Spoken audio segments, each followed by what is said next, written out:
On Mount Everest, a climber slips into unconsciousness at 28,000 feet. I was on the edge of death. Unable to save him without risking their own lives, his Sherpa guides leave him for dead. But he's still alive. Suddenly, I was in the real world, on this precipice. Now he faces the impossible. To survive a freezing night alone, without shelter or oxygen, on the world's highest mountain. It was so cold. There was a wind swirling around like a hurricane. I thought, well, this is when I'm actually going to die.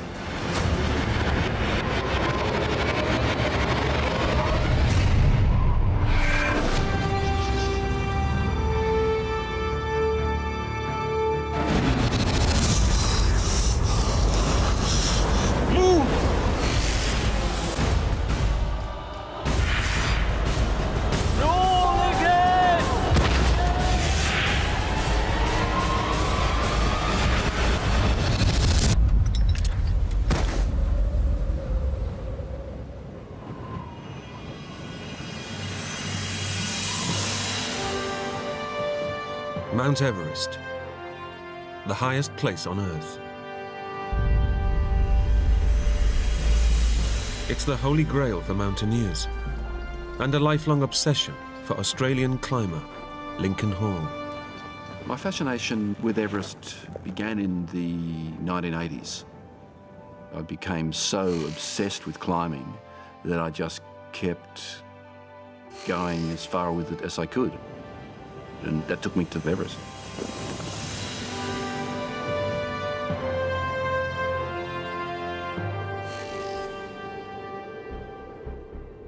In the early hours of the morning, he's going to make a summit attempt.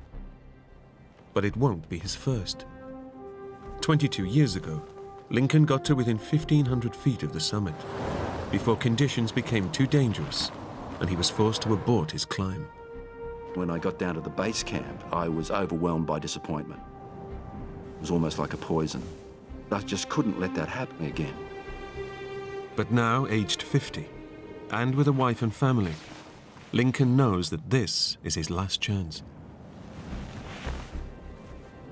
Having a family made a huge difference to Lincoln. Even though this had been his dream for a couple of decades, not coming back wasn't an option. I just turned 50 and I was nowhere near my strength that I'd had back in my heyday. And I knew that the only way I was going to get through this was through the strength of my mind. Okay, Georgie, let's go, mate. It's close to midnight, and Lincoln prepares to leave the pre-summit camp with his Sherpa guides. In front of them lie 1,800 vertical feet and an arduous 9-hour high-altitude climb. I had a feeling that I was attempting the impossible.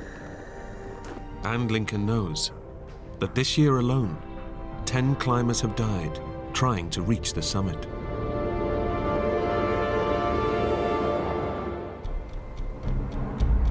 At a lower camp, Lincoln's close friend and expedition colleague, Mike Dillon, is monitoring his climb. Lincoln and I had been friends for many years. She was one of the best climbers in Australia and a great friend. Lincoln's left camp, Mike. Over. We were expecting to hear, hopefully, good news.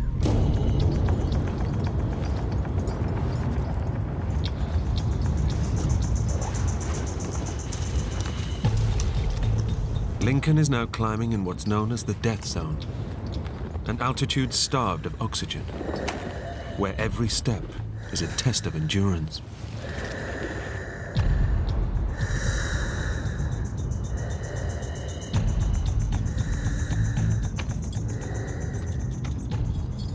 Then the ambition starts to come in and the excitement starts to come in and the energy comes in, because this was my big chance.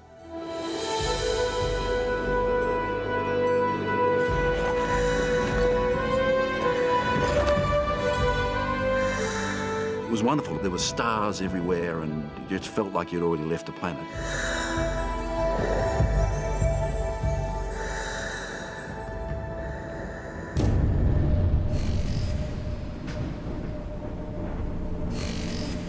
dawn breaks, he reaches what's known to climbers as the second step.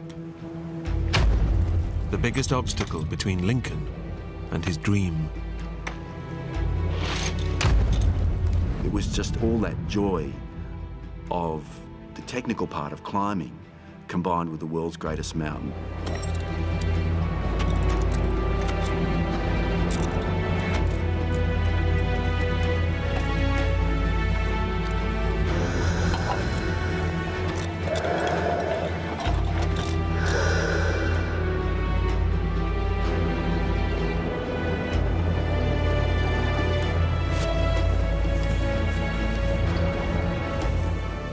And the mountains had started to take shape.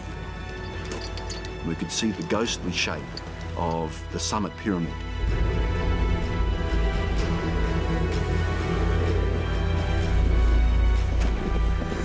With the summit of Mount Everest within my grasp, the amount of effort I was going to have to put in didn't really matter because I knew I did have that energy within me to get to the summit.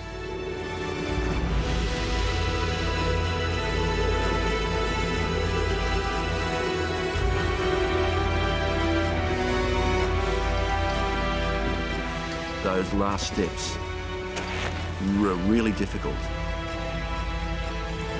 but I knew I would get there.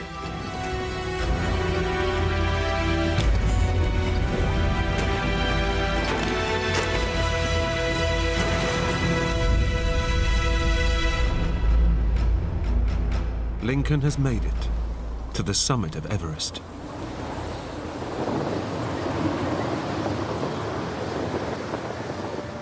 He's on top of the world. I could just feel this glow of excitement and of joy. It was just the most wonderful feeling.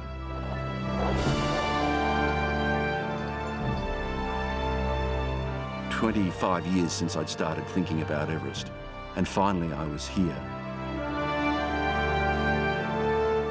And just the immensity of the view, the distance that you could see, the curvature of the earth. It was just beautiful.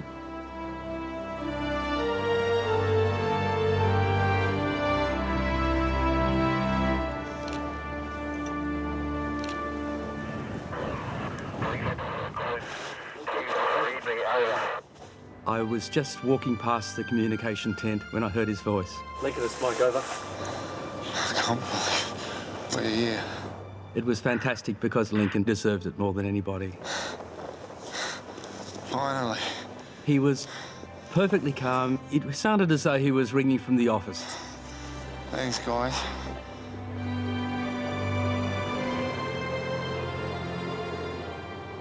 Just remember, though, you're only halfway there, okay? We'll celebrate when you get back, over. Somebody has to remind you that although it's a beautiful view, get down is the crucial thing, and get down quickly. When you get to the summit, you're only halfway there. Reaching the summit isn't being a good mountaineer, it's coming back home every time. Lincoln knows they must descend immediately from the death zone, as no one can survive at this altitude for long. The death zone has earned its name because it's at a height where your body is literally dying. With the shortage of oxygen, it's very easy to let a little error slip past you, and that can lead to death. Lincoln and his guides now face a grueling 3-hour descent to get back to the pre-summit camp. That extra energy that you had from achieving your ambition, suddenly you don't have that ambition and you're just filled with tiredness.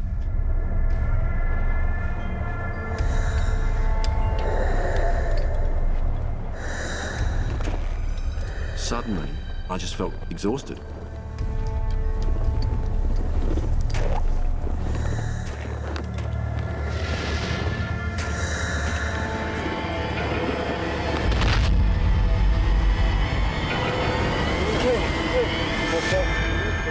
Then I became overwhelmed with lethargy.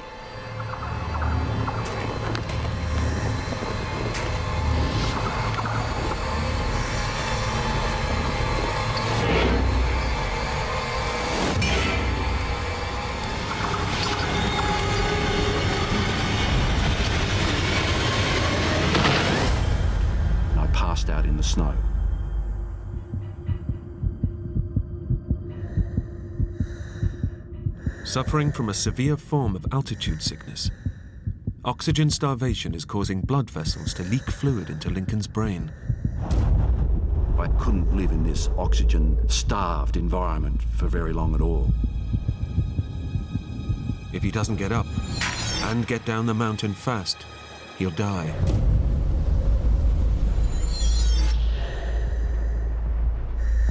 I just don't know what happened. Okay.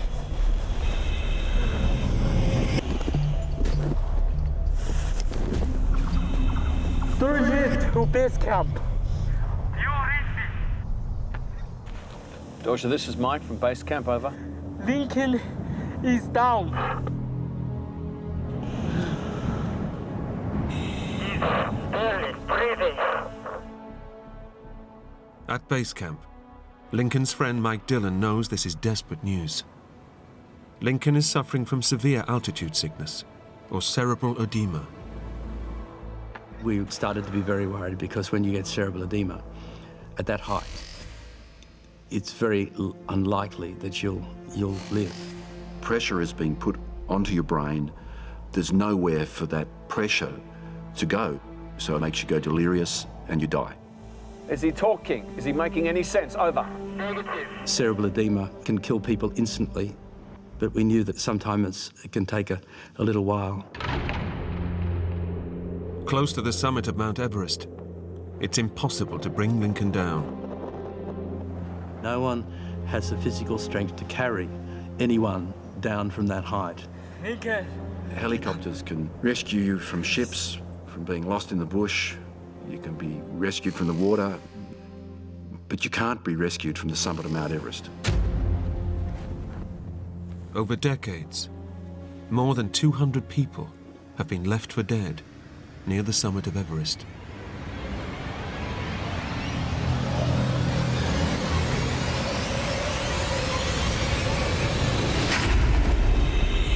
Suddenly, I was back Lincoln. Listen. in a sort of, I wouldn't say lucid state, Breathe. but I actually realized where I was. I was on Mount Everest.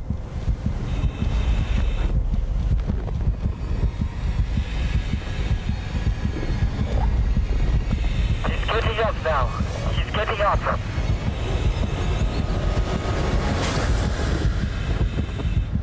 Good work, Dosha.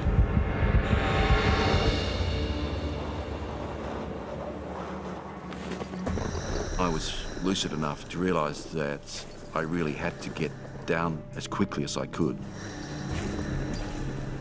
But the fluid, causing pressure on his brain, is now leading to a dangerous loss of physical control. I was going incredibly slowly. I could hardly walk. I was just so weak. Everything was difficult. I would tell my legs to move and they wouldn't. And I'd force them to move and I'd take the other leg and do the same thing.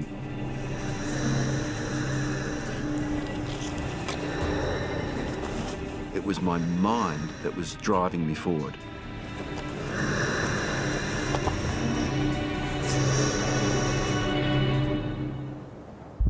Somehow, Lincoln manages to make it back to the second step.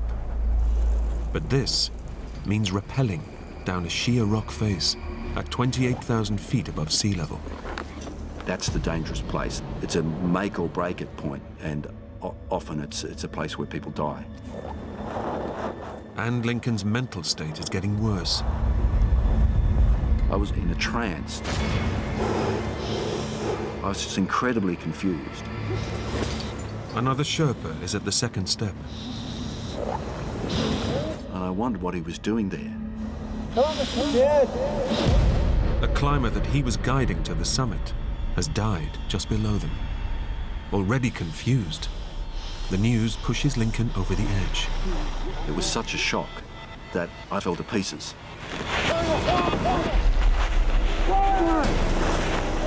It was me battling the Sherpas.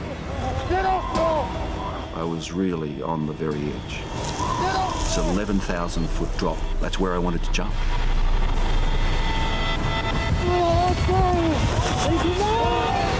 I was trying to jump off the face.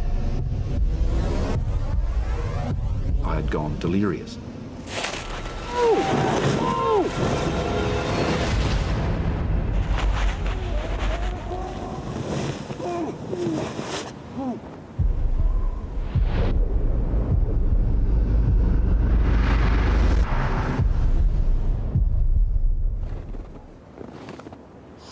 Torje to base camp.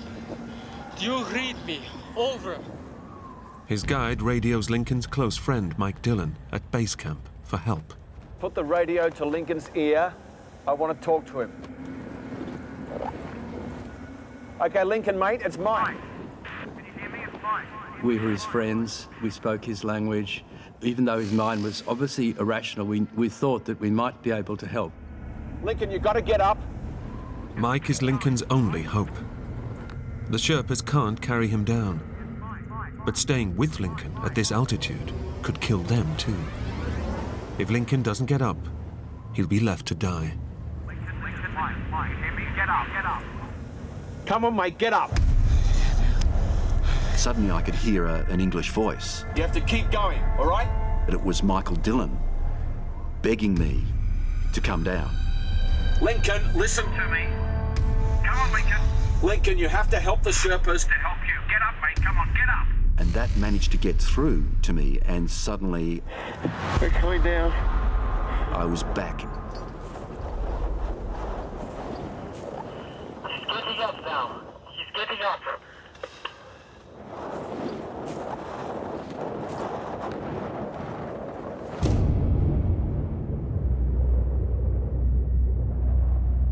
But now Lincoln must rappel down the treacherous second step.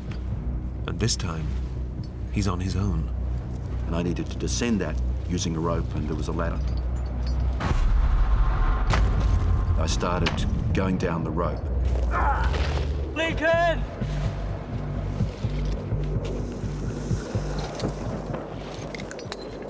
I managed to get halfway down. And then I started hearing voices. And suddenly, I became incredibly frightened.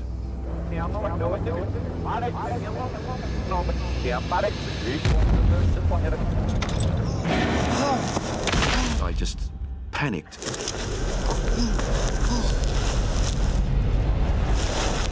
I was just incredibly scared. My immediate thought was that I'm going to die. Lincoln loses consciousness again, suspended at 28,000 feet. And then Lincoln, listen to me. Your mind is not Hey, Dylan. Happy birthday, mate. I was hallucinating. Change your way.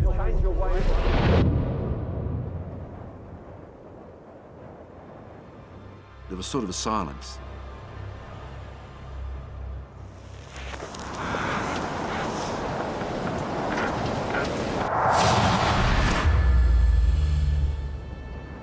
But suddenly, everything was wonderful. This amazing view. I forgot about everything else. I just started to feel this joy at this wonderful mountain scene with the warm colours of the late afternoon on the snow.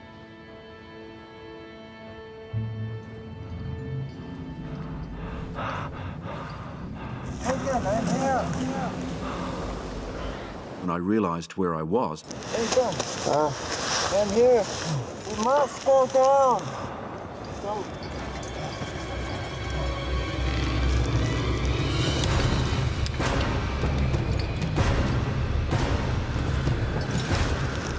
pulsing with adrenaline, I rappelled down.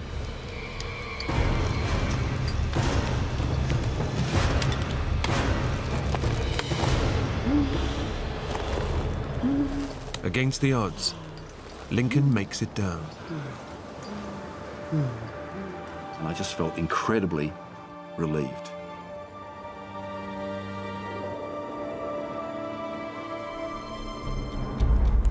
Go! The Sherpas took advantage of the fact that suddenly I was re-energized, and they kept at me. Move!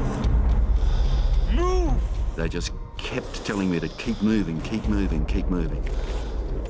But vital time has been lost.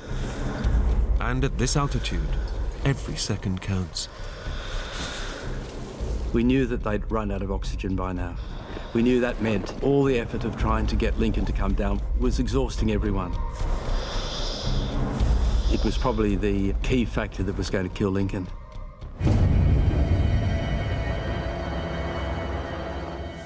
As the Sherpas desperately try to push Lincoln on, disaster strikes again.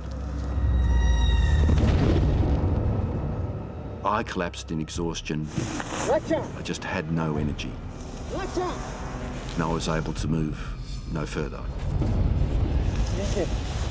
I was actually felt quite pleased to lie there. Please. Lincoln, keep breathing. Breathe. Dorsey to base camp. Lincoln is down again. He was breathing very slowly and he was in a very bad way. He's lost all heart and hope, they put it like that. I remember thinking, he's a goner. Lincoln. Lincoln.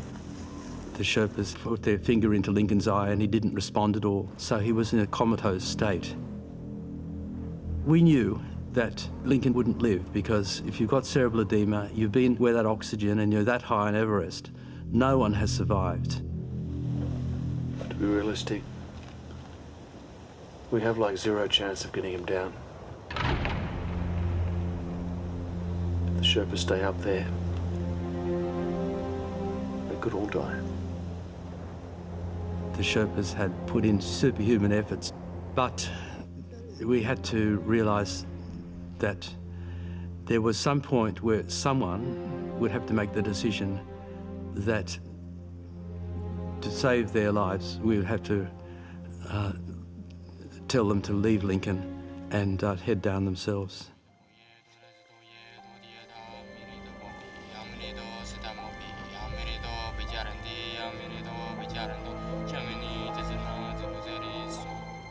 The Sherpas say a prayer and collect Lincoln's belongings to return to his family.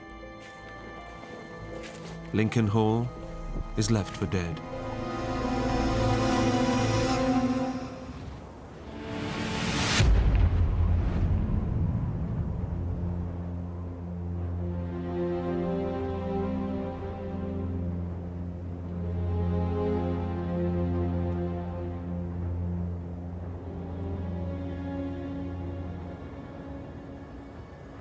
Back at base camp, Mike Dillon has just received the news. His close friend is dead. We were in shock. We didn't quite know what to do next. But we did know we had to tell Lincoln's wife, Barbara.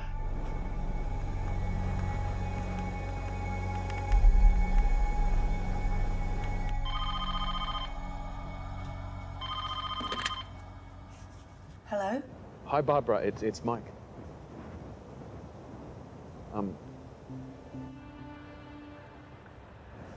Look, I've got some bad news. Lincoln passed away about 20 minutes ago. I just felt an incredible hollowness, as though really part of me had died as well. I'm so sorry. I just felt just numb.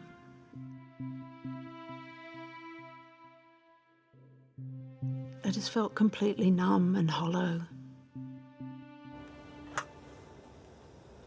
When it finally reached its ultimate conclusion that he's dead, then it's still a dreadful shock.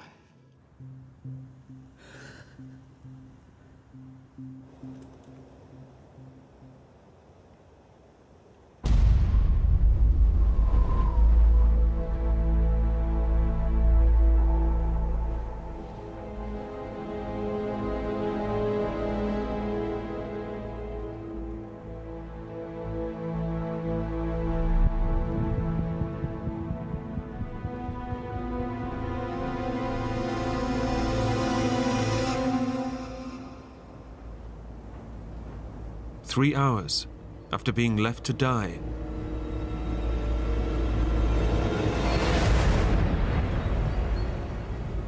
Lincoln emerges from his comatose state.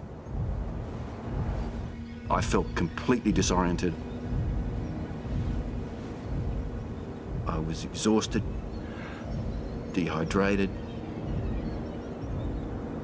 I'd been left for dead, and I was still there. I was still alive.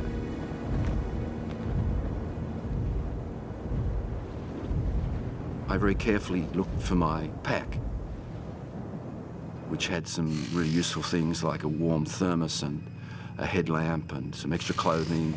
But the pack has gone. Lincoln's guides have taken all of his gear to return to his loved ones.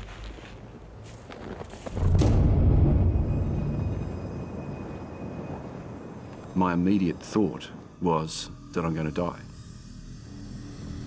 Having been left for dead with no shelter and no oxygen, how could I possibly survive up here?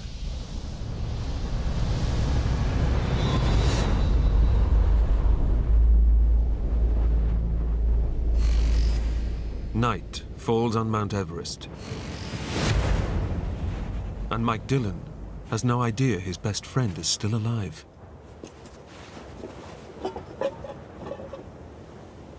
I had to go to Lincoln's tent and pack up all his belongings, report to the authorities that he died.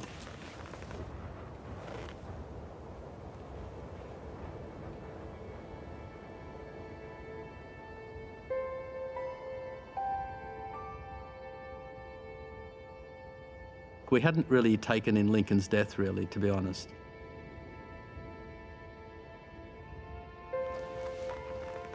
Your brain can't process this kind of information.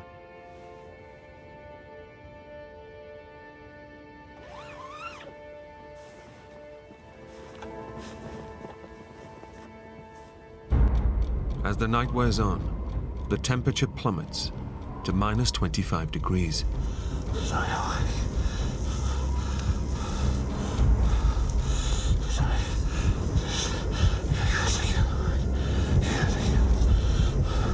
It was so cold. There was a wind swirling around like a hurricane. Exposed near the summit, Lincoln is now at serious risk of hypothermia.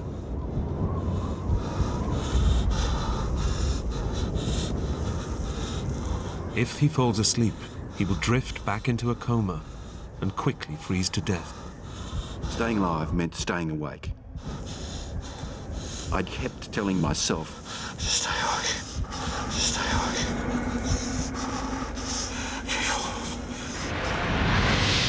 My mind was ready just to drift off into nothingness, into the warmth of imminent hypothermia. But I just couldn't let that happen. So I rocked my body in a sort of circular motion. As the hours go by and the temperature drops further, Lincoln doubts he'll make it through the night. My family's back home, and there's this aura of death.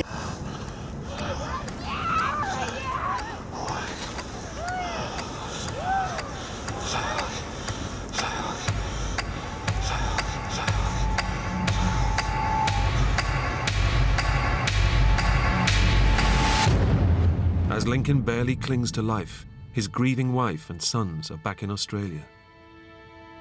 Eventually, I fell asleep and I had a dream that I could see Lincoln walking towards me very, very clearly. And he was smiling. And it was such a lovely vision. I just woke up full of joy that he was coming back. And then the awful truth hit me. I just felt incredibly cold and numb. And I could hear, especially our oldest son, crying himself to sleep.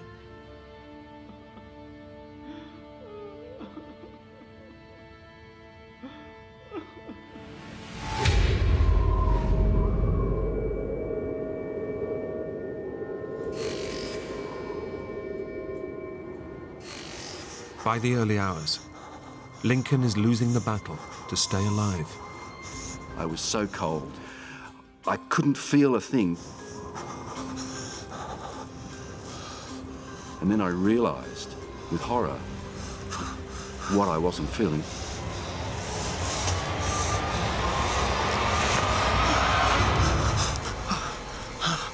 What I wasn't feeling was my fingers.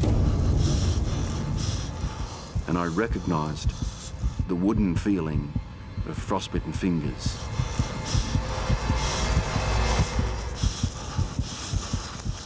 My fingers were frozen solid. But frostbite is not the only sign that hypothermia has now taken a deadly hold. I felt too hot, and I began undressing. Feeling too hot is a symptom of advanced hypothermia and a sign that Lincoln is close to death. It was the beginning of the end.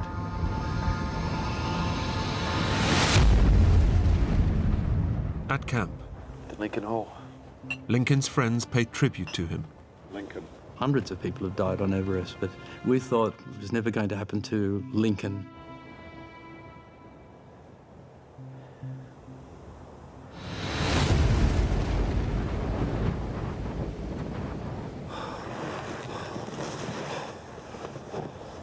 I had an hallucination where I was wearing a really warm and comforting cloak. But that cloak was the warmth and the welcoming of my imminent death.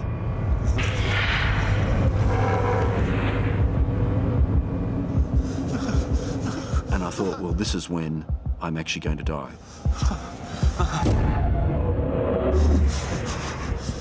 And then I had horrible, horrible recognition of the fact that I would not ever see my family again.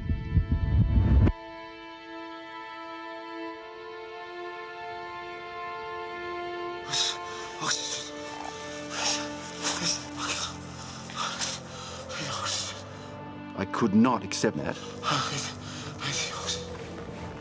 Because if I died, my family would be destroyed. I love you, Barbara. Love was the overriding emotion. Having a great birthday, mate. I couldn't wear the cloak of death. I had to find a way out. I had to come back to my family.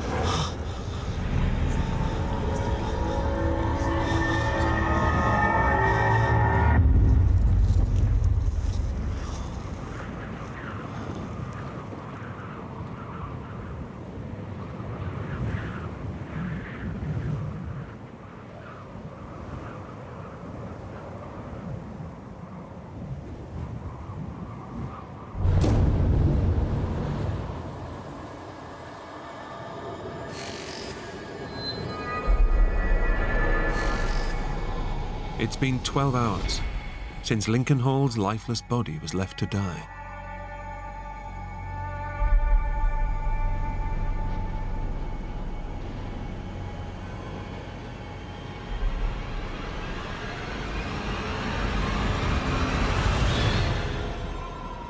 Incredibly, he's still alive. But alone, near the summit of Mount Everest, he's barely clinging on to life.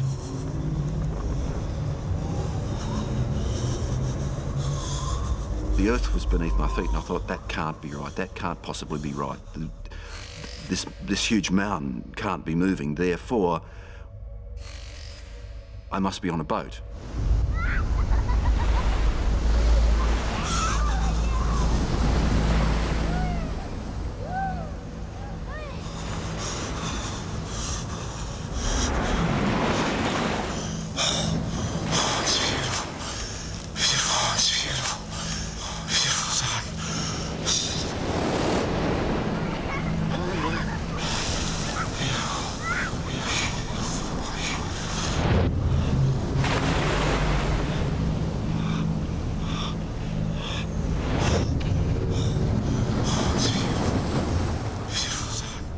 I was so contained in that bizarre world of hallucinations and loneliness and cold and death.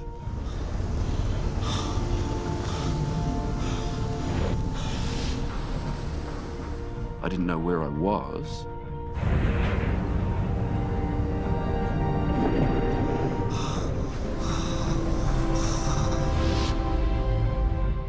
I knew someone was there.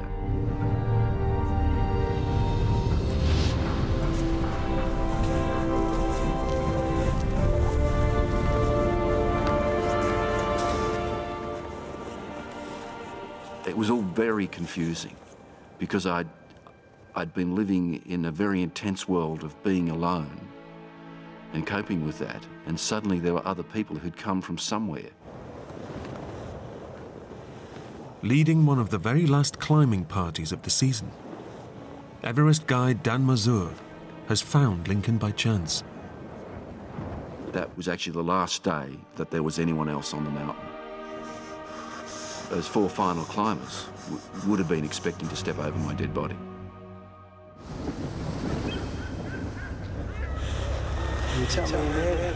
He had this really kind of wide-eyed, very gaunt look in his face. He was not in good shape, you know, and 28,000 feet, you know, the human body is very fragile. Severely hypothermic and delirious from the swelling in his brain. It may already be too late to save Lincoln. He kept looking at us and saying, "Oh, this is a brilliant boat ride we're on. What a brilliant weather for a cruise."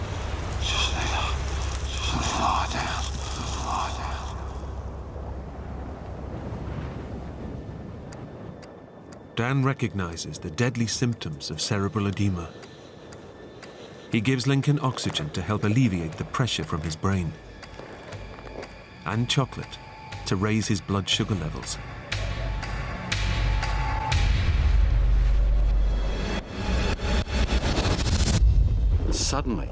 Suddenly I was in the real world. I just didn't remember what happened. Lincoln is pulled back from the brink of death. Stand sir. On 7 Summit.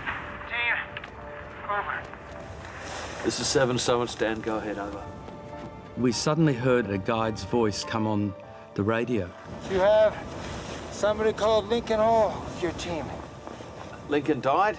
He died last night. Over. He's alive. You're kidding me. It was pretty amazing. We were still in a state of shock. We hadn't really taken in Lincoln's death, really, to be honest. And now we had this extra news to take in that Lincoln wasn't dead. A team of Sherpas is quickly mobilized to rescue Lincoln. But they are 4 hours away. And Lincoln has already slipped back into a delirious state. You can slip away into unconsciousness and coma and death extremely rapidly up there. I was hallucinating madly. He turns on those trying to save him. He fought us.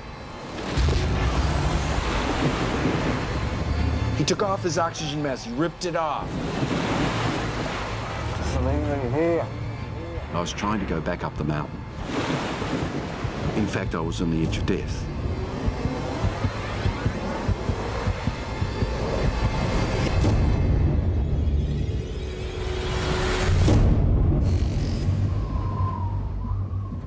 Finally, 2 Sherpas arrive from camp to try and bring him down. Already exhausted from a 4-hour ascent, Lincoln's life is now in their hands.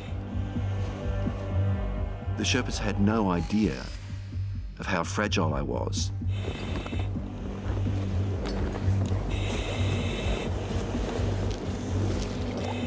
I could only get half a dozen steps.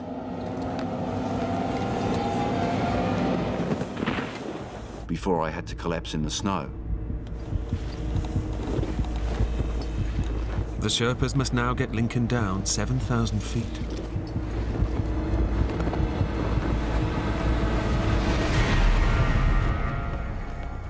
Three hours since the Sherpas reached Lincoln, and Mike Dillon is getting anxious. Lincoln was in a bad way. He was alive, but we didn't quite know whether he was going to ultimately survive. We thought he had a 50% chance of making it.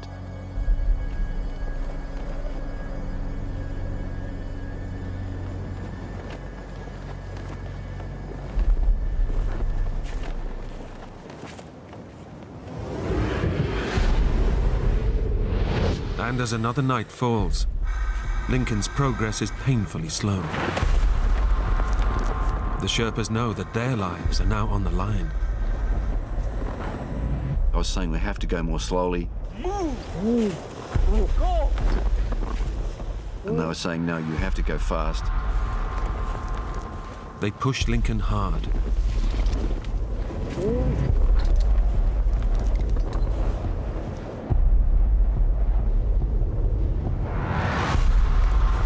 Keep going! They were prepared to do anything to get me off the mountain. I said go! I could tell from the tone of their voices that they were tired and exhausted and they didn't want to be there. Go! Move!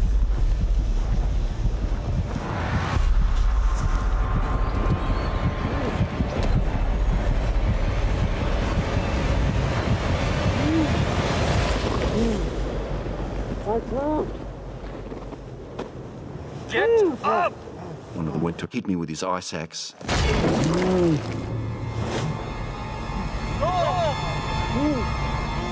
They were prepared to do anything to get me off the mountain.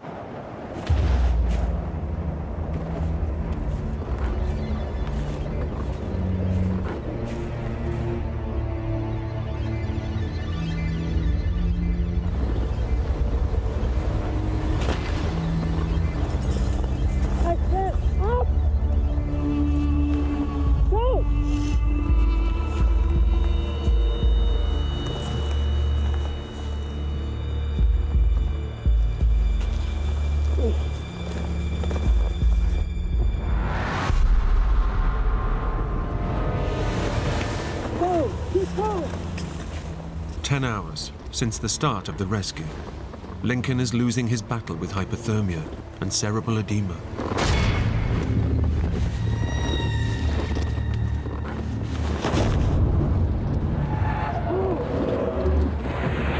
Lincoln finally gives up.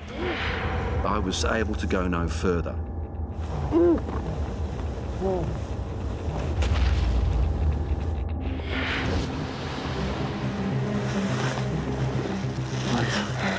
Wait.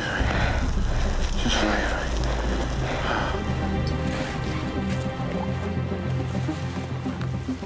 Barely conscious, the Sherpas push Lincoln on.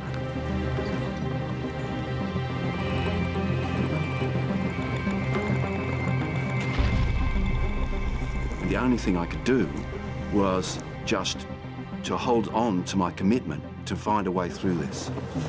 Get up! I just had to be able to keep walking to stay alive.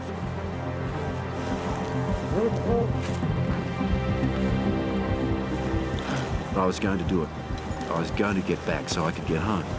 We're close, Lincoln. We're close.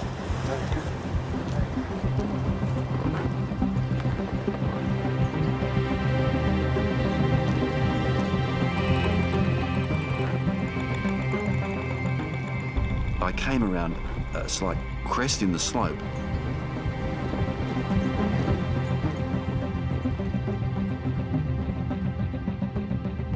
And I thought, this is it.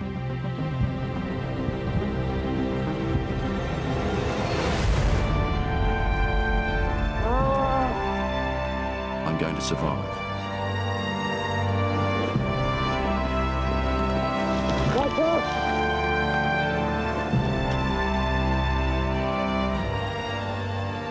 just a flood of relief.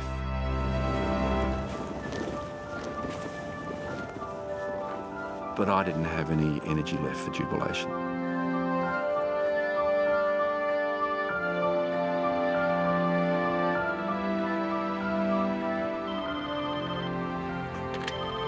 Hello? Oh, Lincoln? Lincoln's voice was so hoarse, I couldn't believe it was him. it's okay. She knew it was me. And that was just the most wonderful moment. It's okay, baby. I'm okay, I'm fine.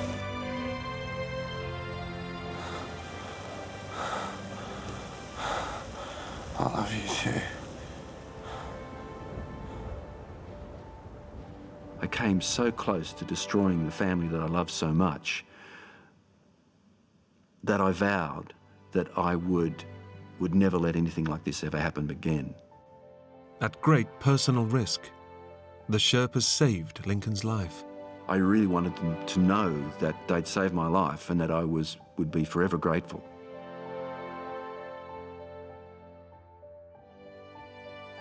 Lincoln recovered, but lost the tips of his fingers and a toe to frostbite. He still rock climbs, but has no plans to attempt any more major peaks.